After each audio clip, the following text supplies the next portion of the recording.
Hi Shoemate! In today's tutorial, we'll be learning how to draft a female short, just like the one you're seeing right here. If this looks like what you like to learn, then this video is definitely for you. Watch till the end. My name is Veronica Adams Easy. Welcome to Vera Adams YouTube channel. Without wasting time, let's get started. So here's the basic measurement to be using: the waist measurement, the hip measurement, high measurement, and also the crotch. So how I get my crotch measurement is that when I'm measuring my clients, I position my eyes to where the thigh divides into two. I've been using this for quite a while and it works perfectly for me, but you can also measure your inseam and then your outseam, just as described in this picture. Then you minus it. That means you take away the inseam from the outseam. Then whichever you get, that's what you'll be using for your crotch. So for example, if the outseam is 42 and the inseam is 33, that's 42 minus 33. That will give us 9 inches. So 9 inches is what you are going to use as your crotch length. So if you take note, you notice that the waist and the hip measurement were divided into 4, while the thigh was divided into 2. That's because you have two separate thighs, but your hip is all together. So when you take the round measurement, you can divide it into 4. But because we have two separate thighs, that means you have to divide it, anything you get as your thigh measurement, into 2. I hope you understand this. So moving on, as you can see, I've gone ahead to mark starting line. I left about 1 inch above. Then I went ahead to mark 9 inches. That's my crotch length. Then I'm marking 7 inches. The 7 inches that you're seeing right here is the hip. That's from the waist to the hip is 7 inches. And on that hip line, I'm going ahead to mark a quarter of my hip measurement, which is 9.5 inches. And I'm also marking it on the waist, and I also mark it on the crotch line, just as you're seeing it right here. I'll go ahead to connect these points together. I'm using the hip measurement rather than all other measurements because it is the fullest part of the lower body. I hope you understand this. So I'm going ahead to name these lines. I want the length of this shirt to be 17 inches, so I'll go ahead to mark 17 inches right there. Right now, I'll move on to the waistline so as to take the actual waist measurement. And I'll be starting from when I'm pointing at. I'll be starting from that point and I'll be marking a quarter of my waist measurement right there. And because I want to add that, I'm going to be adding 1 inch for that. So if you don't want to add that, you don't need to do this. So right from that point, I'm going to connect it right to meet the hip line. To get the crotch extension, I'm going to move over to the crotch line, and what I have there, I'm going to divide it into 4, just as you're seeing me doing right here. But I hardly use this formula. There's this other thing that I do, and it works well. I take the thigh measurement, whatever the thigh measurement I'm working on is, I'll divide it by 2, and then mark it right on the crotch line. For some people, they actually take your thigh line separately and take the measurement. I don't do that. So the actual thigh measurement, I take it right on the crotch line. So I don't need to draw a separate line for the thigh line. If you're really observant, you realize that I did the 2 methods. I did the one divided by 2 and I added it right here, and I did my own regular divide your thigh measurement into 2, and the difference was just 0.25 inches. So I think, and that is negligible. So I'm going on to connect that so as to get the crotch curve. Once I'm done with this, I'm going to move over to the crotch line, and I'm going to divide what I have right there into 2 before I added the crotch extension. What I have before I added the crotch extension, I'm going to divide it into 2, and I'm going to make a mark right there. I'll go ahead and do same on the hip line and also on the waistline. I'll connect these points together to give me a straight line. I'll also do same on the hem line. This is actually important if you're drafting a trouser. It is really not so necessary in drafting a short, but I just wanted to do it anyways. So once I'm done with this, I'm going to go ahead to the waistline, and I'm going to take the dart line from this line. For this short, I'm going to be using half an inch on both sides of the line. That's a total of 1 inch for the dart. Remember that we added 1 inch for the dart, and I'll be coming down by 4 inches. That will serve as the dart leg. Still on the waistline, I'm going to go down by half of an inch on that part, just to give that curve on the waistline.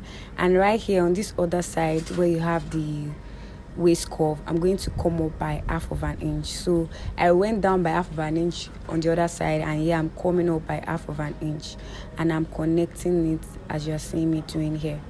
So I'll go ahead to connect right from this half of an inch extension to the half of an inch reduction, if I can call it that. I want to make sure that our measurement is not tampered with. So on the straight line we have 8 2/4. Also on the curved line we also have 8 2/4. That means it's fine.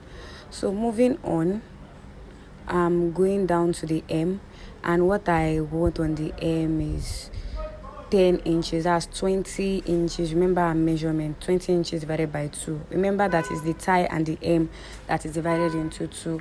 So right about now I'm going to connect from the M to meet the crotch.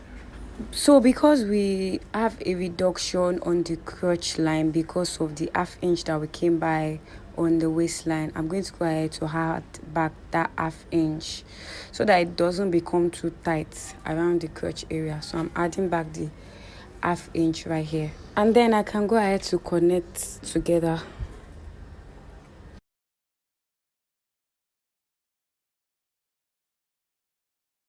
Once this is done, next thing is to determine if you want a band. You can use a band of 1 inch, half inch, 1.5, 2 inches, depending on what you want. But for this tutorial, I'll be using a band of 1 inch. And you can decide not to use any band at all. It's fine. If you don't want to use band at all, you can just go ahead to cut this out.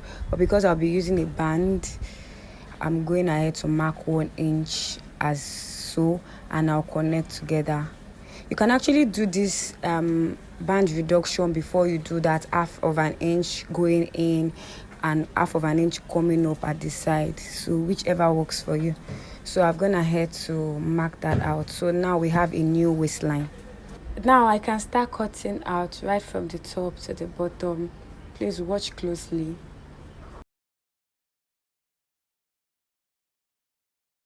So it was at this point that I realized that I didn't have allowance for hemming at the bottom, which I'll go ahead to do.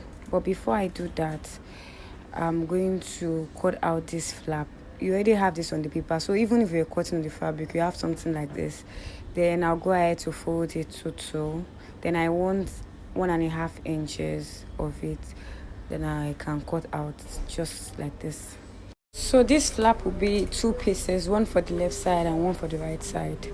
So moving on, I can go ahead to add the hemming allowance to the short. So right here I'm using 1 inch and I'm drawing it out, and then I'm connecting as so. But if you cut it out as straight as this, you have like shortage when you're trying to fold. For those that usually fold, some people already know what I'm talking about. So you come out as if you're drawing a flay, a small flay, and then cut it out just as I'm doing right here. So right at this point we are done with the cutting for the front part. We can now move ahead to the back piece. So right at this point, I've gone ahead to pin the front piece on a fresh paper, and this paper is what I'm going to use to cut out the back bodies. So right on the side, if you notice, I left some spaces, and at the top as well. So from that point that the front body stopped, I'm going ahead to mark 2 inches from top to the bottom. And once I'm done with that, I'm going to connect together. I'll then go ahead to mark 1.5 inches away from the top of the front bodies, and that would serve as the back bodies. And this is because the back side is fuller than the front because of the butt. So you can do more if you're working with a client that has a big butt, but 1.5 is okay for me. So I've gone ahead to measure what the front waistline is, and I'm going ahead to measure same on this new back pattern. And I'm starting this measurement right from the 2 inches that we added for the back pattern. I hope you understand this. So the measurement that I have that's the waist measurement that I have on the front is same as the one that I have for the back. I hope we all understand this.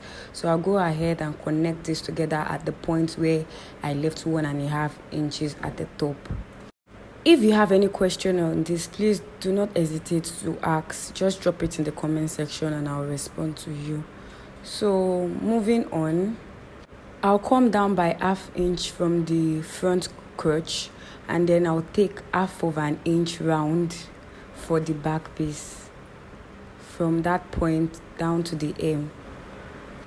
I'll then go ahead to connect right from the new crotch extension for the back towards the top of the back bodice, just as you're seeing me doing right here. I'm using freehand, so it's actually fine, but you can also make use of your curve if you want to. Right now I can start cutting out, so watch as I'm cutting. So if you saw this video to this point, I want to say a big thank you. If this is your first time here, do well to subscribe to this channel.